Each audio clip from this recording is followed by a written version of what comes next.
So I learned a lot about Noah, but we're going to start with faith. We're going to start with 11:1 through 3.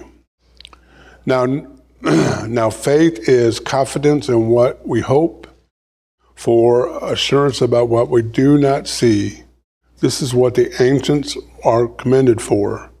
By faith, we understand that the universe was formed at God's command, so that what is seen was not made out of anything that was visible. So, what was seen was not made out of anything that was visible. By faith, this is Noah. This is Hebrews 11:7. By faith, when warned about things not yet seen, in holy fear. Okay, let me start over. By faith, Noah, when warned about things not yet seen, in holy fear, built an ark to save his family. By his faith, condemned the world, and became an heir of righteousness that has kept him with faith. Okay, things not seen. So we're going to talk about Noah. So Noah, when, let me see, right here, we're going to go to Genesis 6. We know that it starts with this. The Lord regretted that he had made human beings on earth, and his heart was deeply troubled. That should be troubling to us.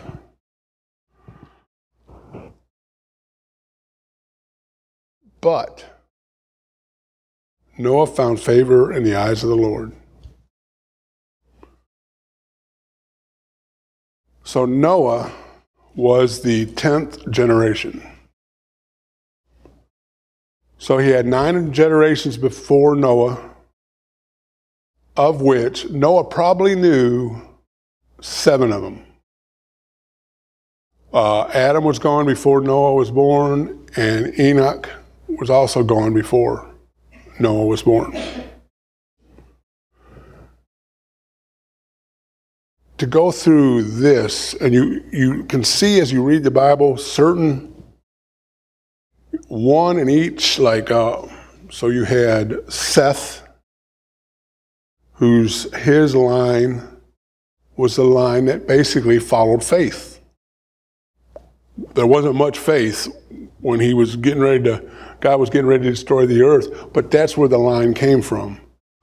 We get Methuselah, who was Noah's great-grandfather, Lamech, which was his father.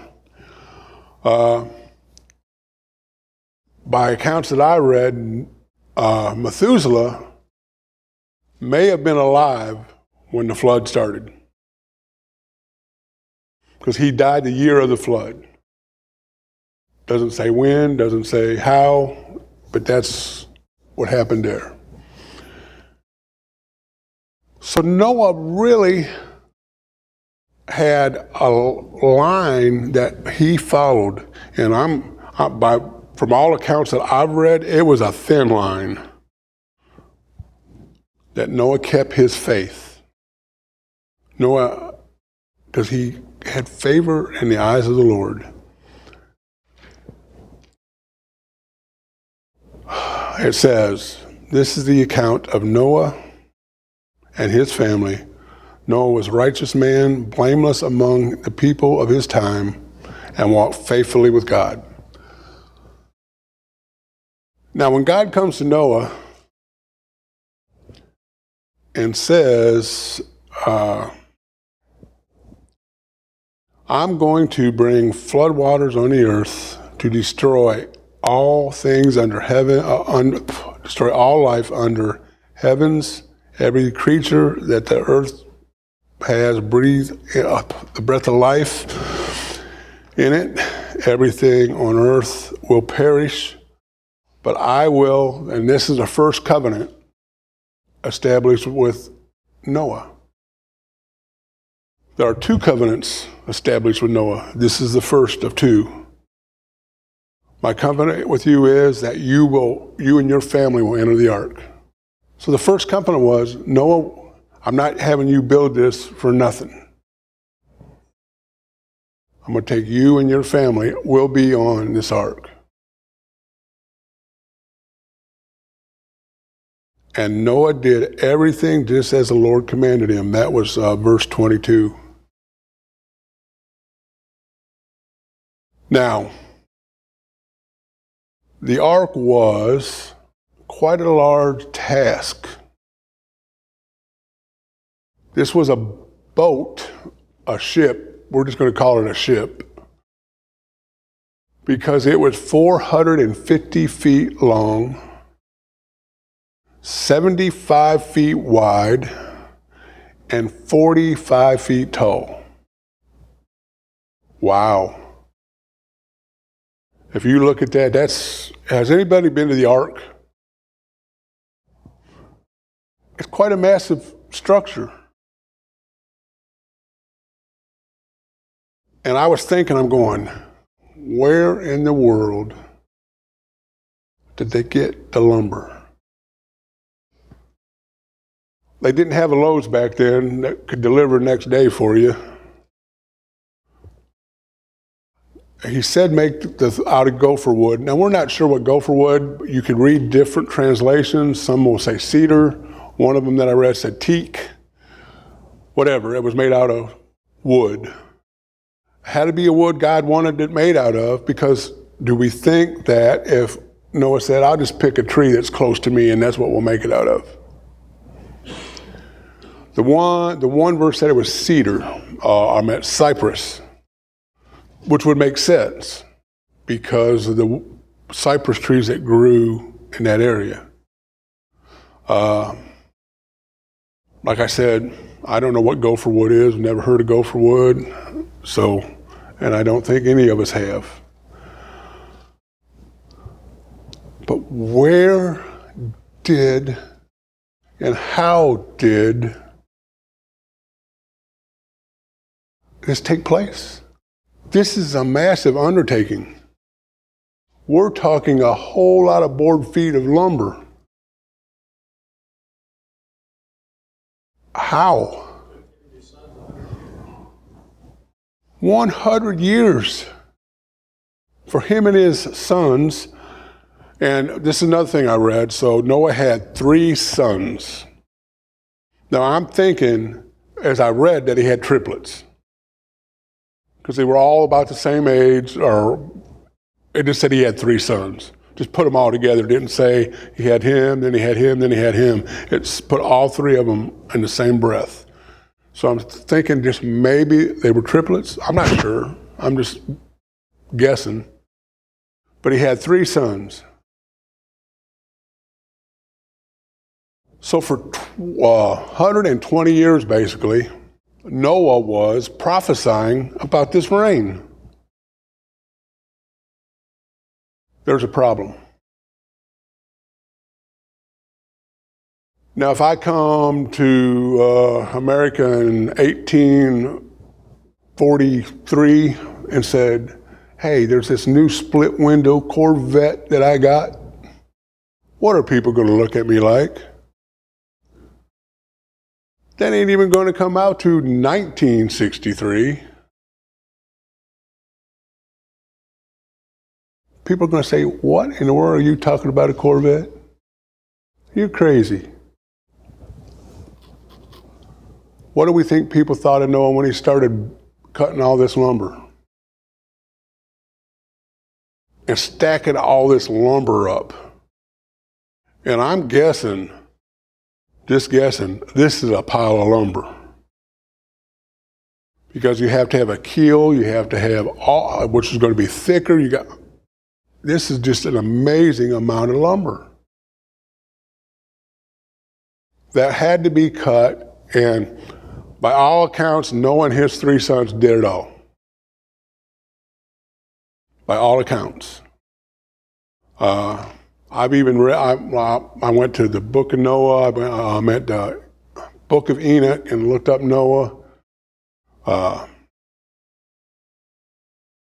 The book of Enoch was interesting, but it didn't really give me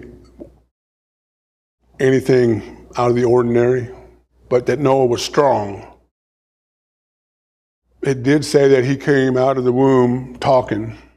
It did say that.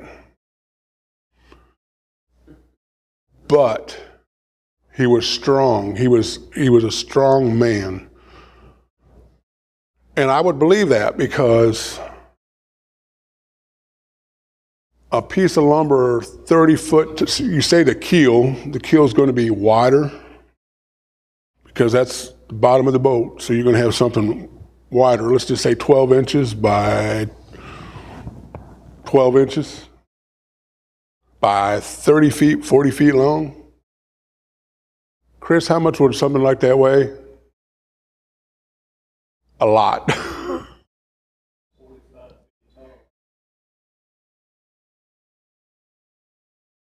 Yeah, this is a gigantic piece of lumber.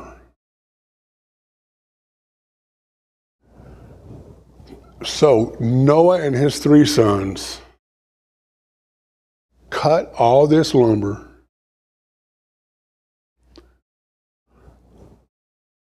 What astonishes me most really about this story is not Noah. It's his 3 sons.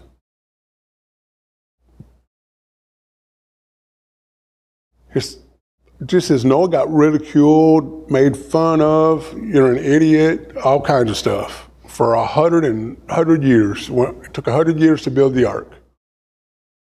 So once he started building it, 100 years, they're making fun of Noah. Look at the crazy guy that's building the ark.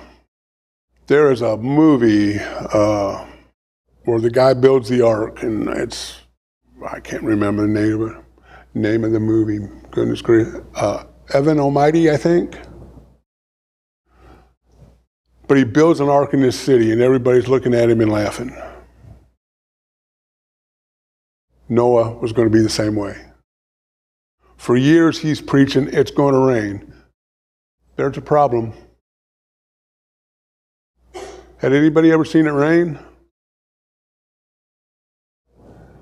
Not up until that point. And if you want to know where you can go for a verse for that, you can go to Genesis 2, 5 and 6. It talks about that it hadn't rained.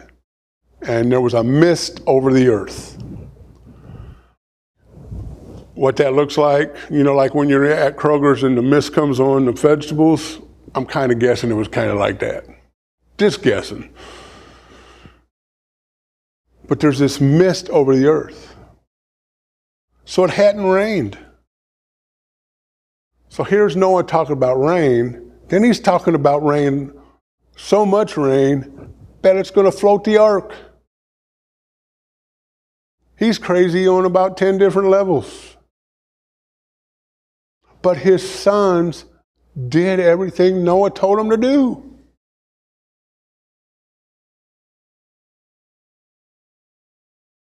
Now, to me, that's also faith in your father, your earthly father. We have faith that Dad knows what he's talking about, because he wouldn't lead us in a direction that was going to get us killed. So as they're putting this gigantic ark together, you're going to have scaffolds, so that was more lumber, because they had to build scaffolds. There was lumber on the inside because they had to build stalls on each floor. There were 3 floors.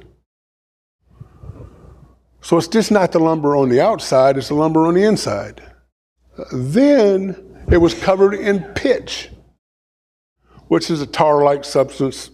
Don't ask me how it's made because I have no idea. But it covered the inside and the outside of the ark. That is a lot of stuff to be taken care of. Now Noah, again, by faith did this, because up until 1700s, the 1700s, before a ship as big as the ark was made.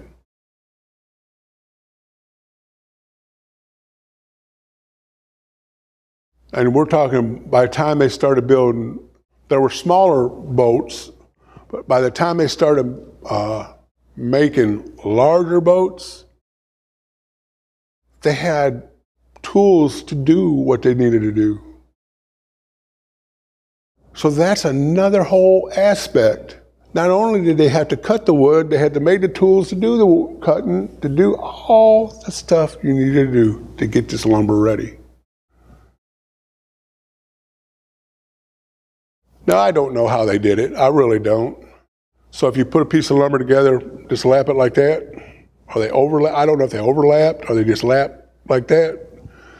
They have lumber called shiplap, where it's kind of laps it so there's really no line straight through. We'll just say that's what it looks like, shiplap. So that means you've got to cut a groove in it about an inch tall, so it all fits nice and snug. I'm going to guess that's how they did it, because when they covered it with pitch, it couldn't be overlapped like this. It'd be harder to cover it up. And you'll always have somewhere where water's going to seep in. So if you had it like this, you had one side to fill, and there was nowhere for water to come in. Now, what's one thing we didn't hear about? You know one thing they didn't put on this boat, on this ark? Nowhere to steer it.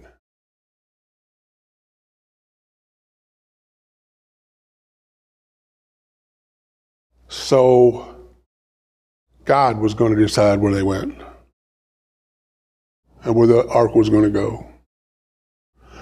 It's funny, so we listened to, there's a old, I think it's a Bill Cosby thing where he talks about the ark. We did a VBS one year about the ark. I'm going to send rain. Okay. Oh, hold it a minute. What's rain? I'm going to have you build an ark. Hold it a minute. What's an ark?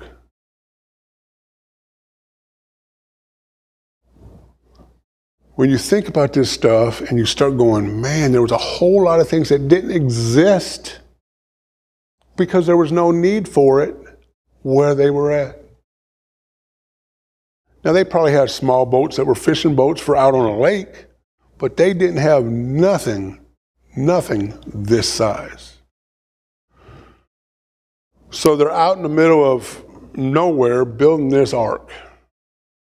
In the middle of dry land, by the way, in the middle of dry land, not close to the seashore, not close to any of that. In the middle of dry land, they're building an ark. And people are coming around just to see how dumb Noah really was. We've heard stories, we're going to go look.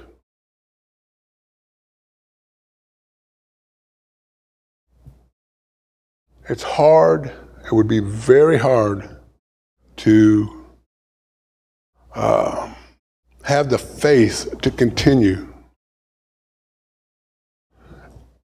being bombarded every single day by how dumb are you? Or look at Noah, the ark builder.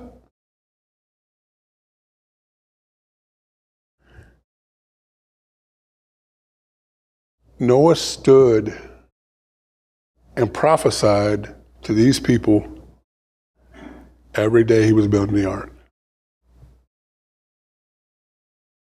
He preached the same lesson every day. Okay, you repent or this is what's going to happen. How many times have we heard that story? A whole lot of times.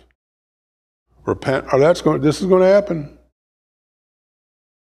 Now this is 10 generations into the earth.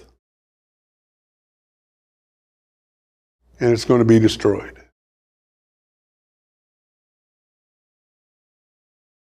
I was reading an article, let me see, yesterday, I think, maybe Friday, on what the global flood would have done to the earth as it is.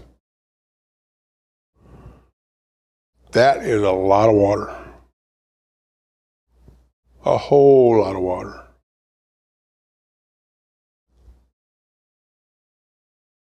Rains for 40 days and 40 nights. They're on the ark approximately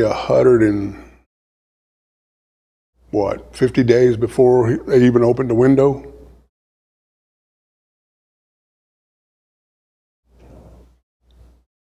I can tell you right now, if I was in an ark with a whole bunch of animals, I'd had to open a window way before that.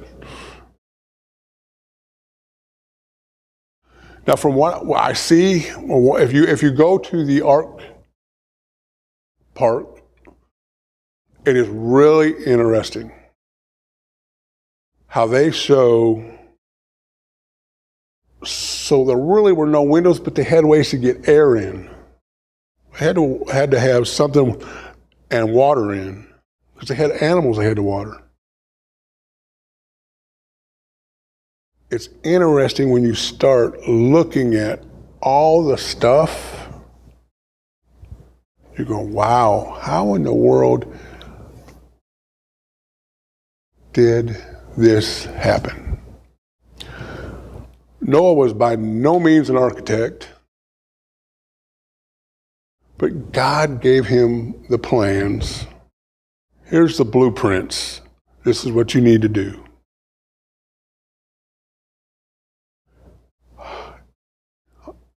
That much lumber, that much, 100 years is a lot of time.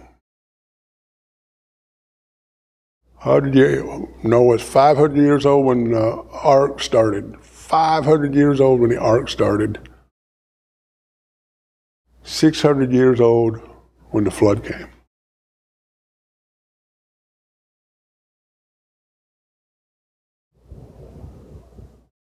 We talked a minute ago about God's heart being grieved.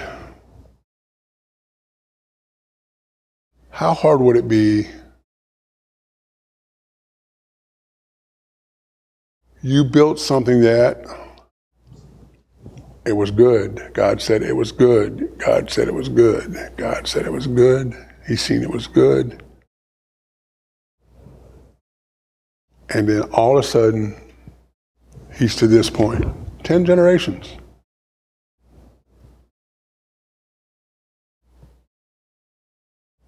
It says Noah walked with God daily. So Noah was not alone while all this was going on.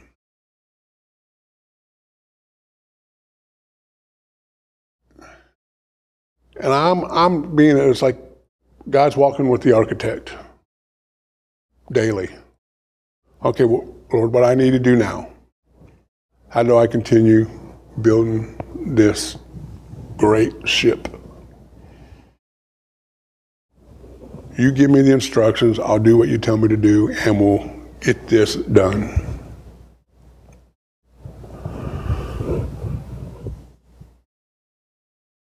Noah's boys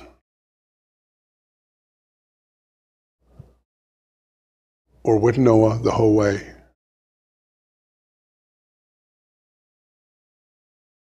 The ark itself stands as a monument to Noah's faith. As he's building this thing, again, nobody had seen rain. And even, I'm going to say, even Noah himself is building this thing. He said, man, this is a big old thing. This is humongous. Then he finds out he's going to have to bring these animals on to the ark.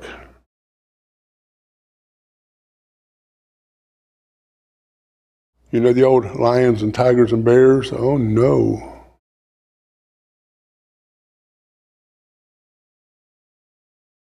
So Noah has seen the animals. He knows what's going on. He knows, as we see things go on, we know So it's like here. Right now we have a fox somewhere in our yard, my neighbor's yard, and they like chicken. We don't get, I haven't seen him, I've seen one, but very fast. Mary's seen him a couple times.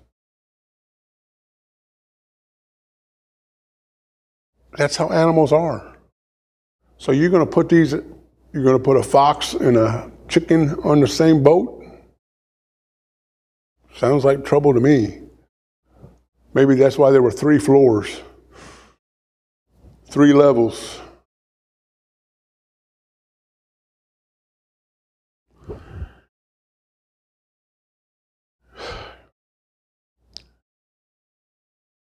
So Noah starts building this ark.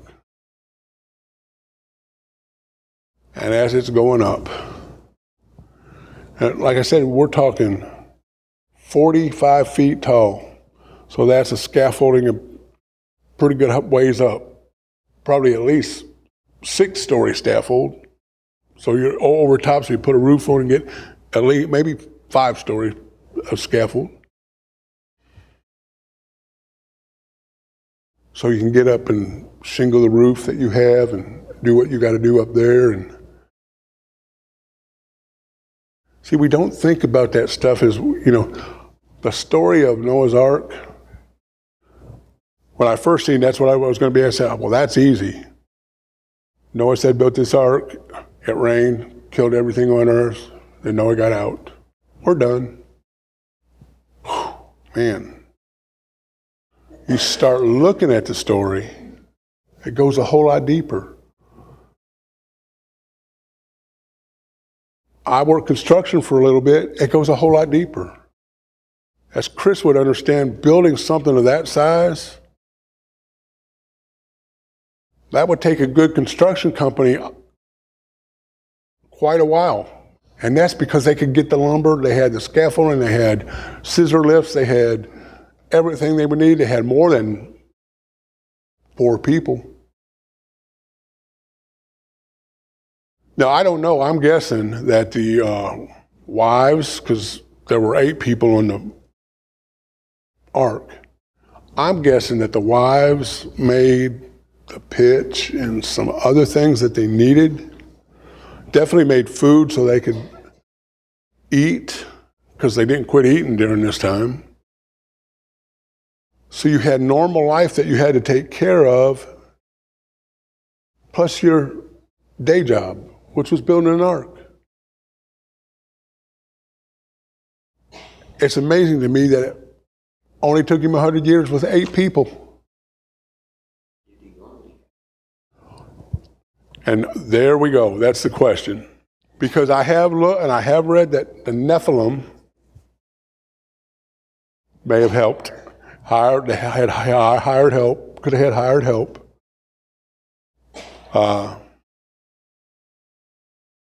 I've read 2 ways. That way that he had hired help, but the questions raised by that was, where would he have the money to pay the hired help? Or was the hired help just along for the laughter? So we don't know. See, what it would have made sense to me is the Nephilim who were, let me see, sons of men, right? Sons of God and the women of earth. So they were stronger. They were, we hear it called the ancients of old.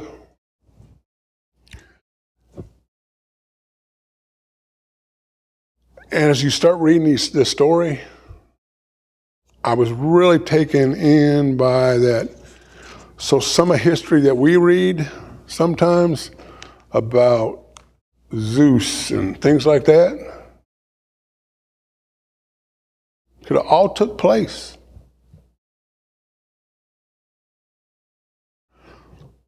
When God says you'll have no other gods before me, what does that mean? People thought they were gods.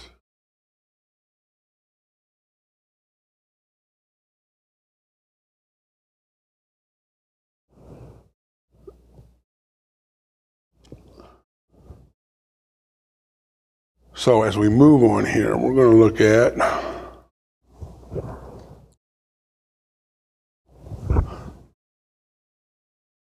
let me see here.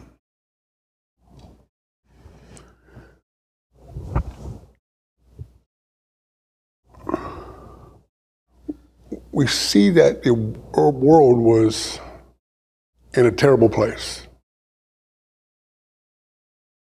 God was unhappy. He made a plan. And as you're reading his plan, at first it was he was going to just destroy the earth. That was it.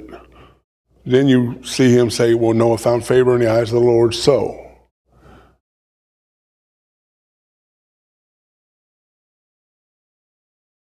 Noah had the faith to do everything that God told him to,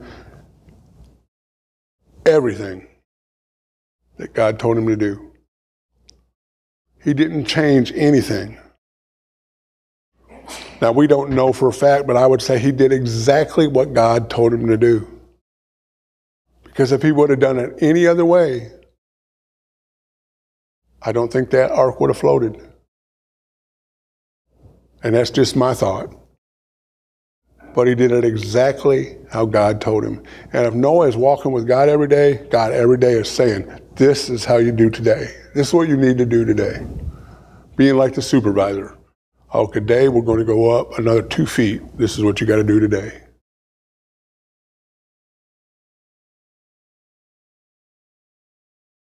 And as my brain was trying to figure out how they're doing this, I'm saying, well, they're covering it with pitch as they go.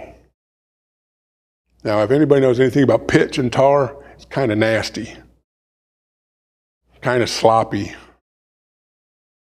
So that makes a little bit of sense, covering it as you go, so you don't have to go back and do it all again. You know, you're going up once, or they could have done it at the very end. I have no idea. But it was covered inside and out with pitch because that's what God said for it to be. Then Noah became a zookeeper also. Because God said, here's all these animals you're going to have to gather up. Well, God sent them to him. God told the animals, here, you go here. And, you know, I don't know how God talked to the animals. Like Dr. Zeus, or Dr. What was it? Doolittle, Dr. Doolittle? Dr. Doolittle. Talking to the animals saying, hey, y'all go here and stage here for Noah so he can get you on the ark. There you go. The whole thing, everything had to go exactly as planned for it to float. You look at the Titanic. They thought it could float too, and it would never sink. And something happened. Everything to go as planned by God for this to take place. Now, when you get animals on this ship, if anybody's been in a boat, you know the weight distribution is kind of critical. Too much on one end, you're sitting like this. Too much on the other end, you're sitting like this. So you kind of have to distribute the weight out so it's kind of fair throughout there. If you've ever been to the Ark Park, the animals that were on the Ark there is not what we think. They use them baby dinosaurs, basically. Which is okay. It's plausible. It's plausible. But they said they had to be young. Because like, you look at a giraffe, how tall he is. A full-grown giraffe. There wasn't enough room for full-grown animals, and as much as they were taken, because they took everything.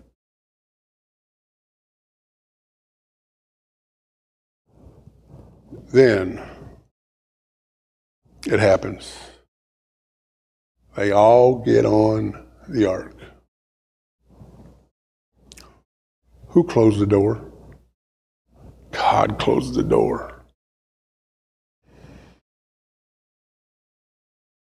He tells Noah it's time. It's all his family, all the food, all the animals, everything's on the ark, and God closes the door. To me, this is the part where it gets really sad to me. Because Noah had preached to these people for over 100 years.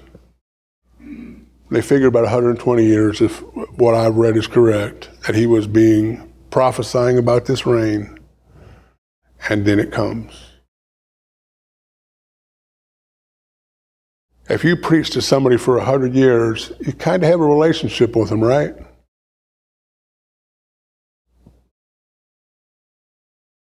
I mean, you have to. If they're going to come and listen to you for 100 years, you got to have some kind of relationship with the people that are around you that aren't your family.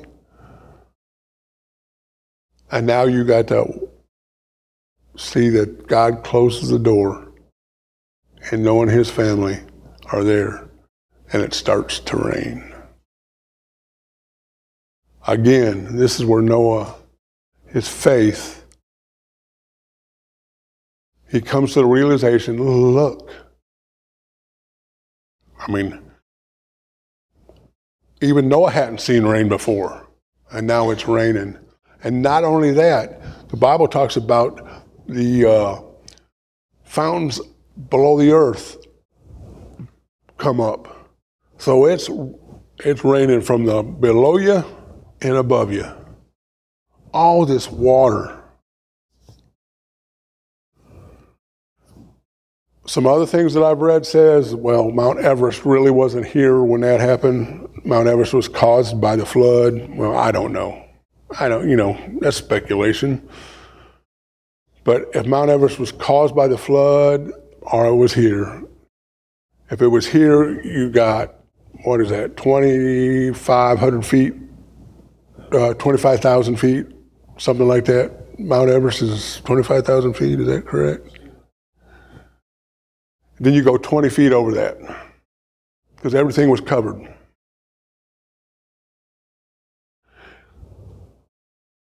Noah didn't even open a window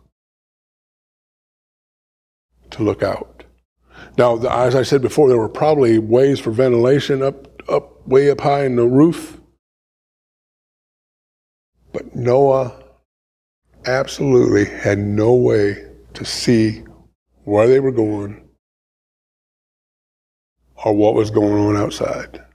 And I think that's probably a good thing for Noah, because watching people who you care for basically drowning because of their lack of faith, I think this is kind of like where, if I can find one person if I can find 10 people who, I don't know what would have happened.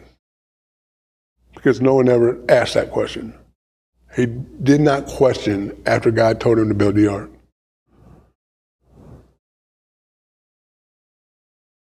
So these people are out there drowning, and Noah and his family are inside the ark. I don't know. I don't know how you'd be hearing the screams, hey, now we believe you. I don't know. It talks about our faith being, because we do things sight unseen.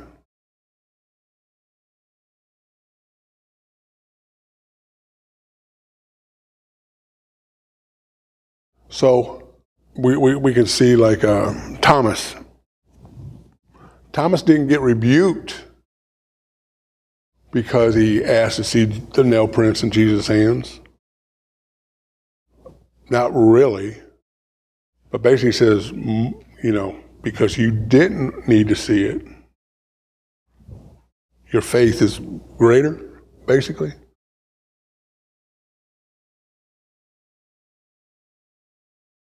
it starts to storm and rain. And for 150 days or so, it rained for 40 days and 40 nights, and the rain quit.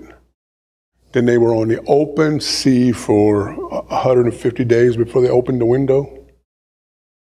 Right about there. And he sent out a raven.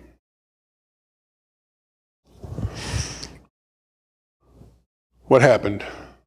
Anybody know the story? A raven doesn't come back. If you know anything about a raven, he can fly for a long ways.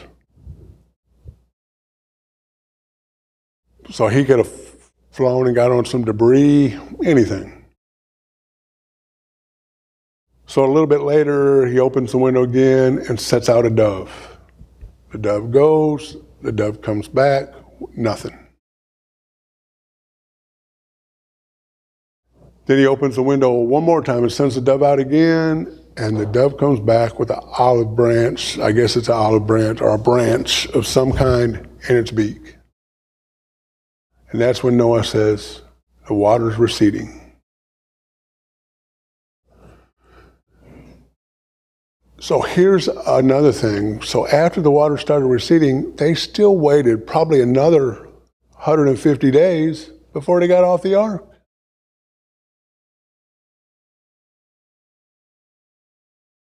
Because if I did my math right, they were on the ark for almost a year.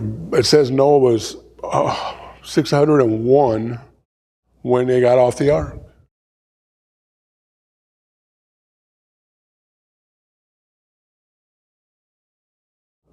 Now, if you're in a boat with your family for a year straight,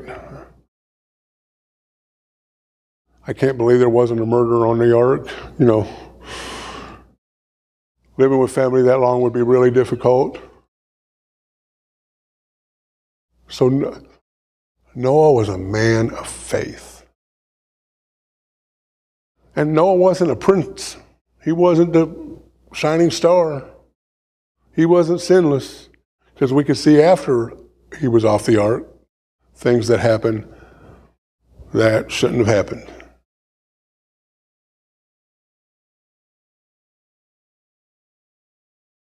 But because of Noah's faith,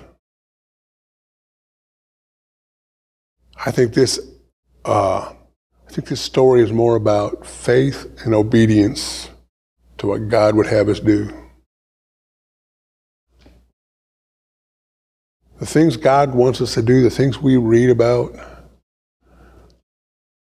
the stories of faith throughout the Bible, which we will read some more in the next 10 weeks or so, about people and their faith, are stories for us to look at and understand how faith dictates what happens next.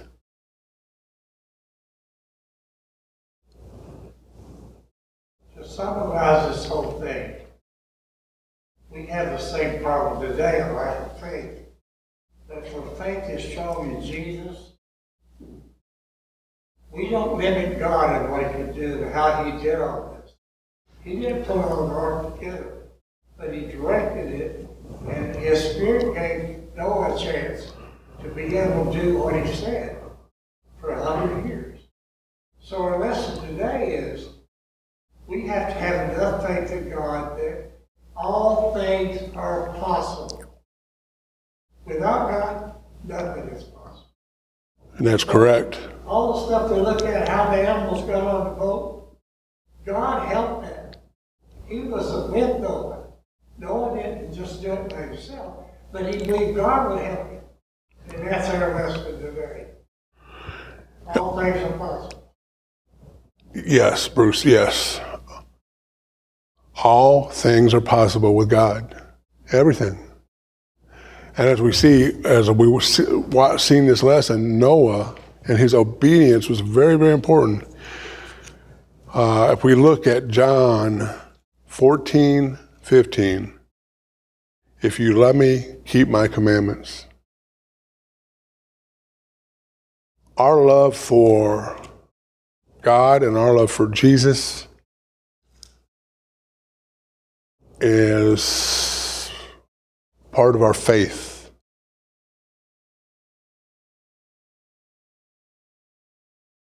And obedience in God is how we accomplish the things that He wants us to accomplish. And that's difficult. We can get off track. And I can tell you, I've been off track.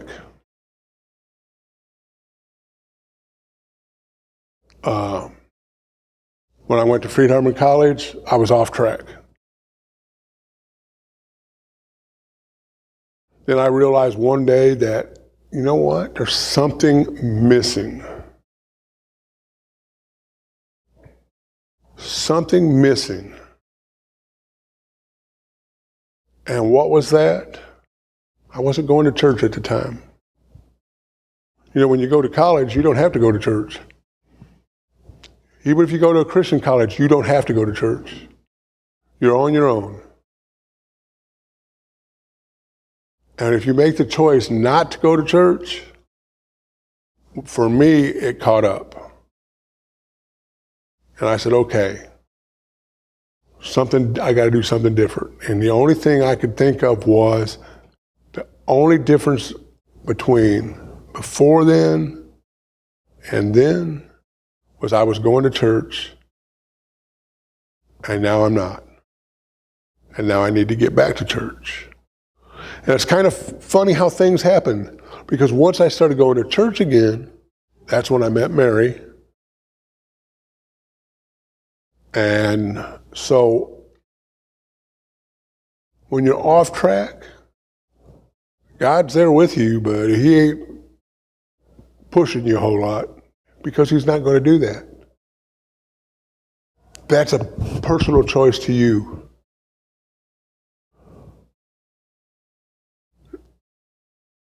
Jesus sent the Holy Spirit as a helper.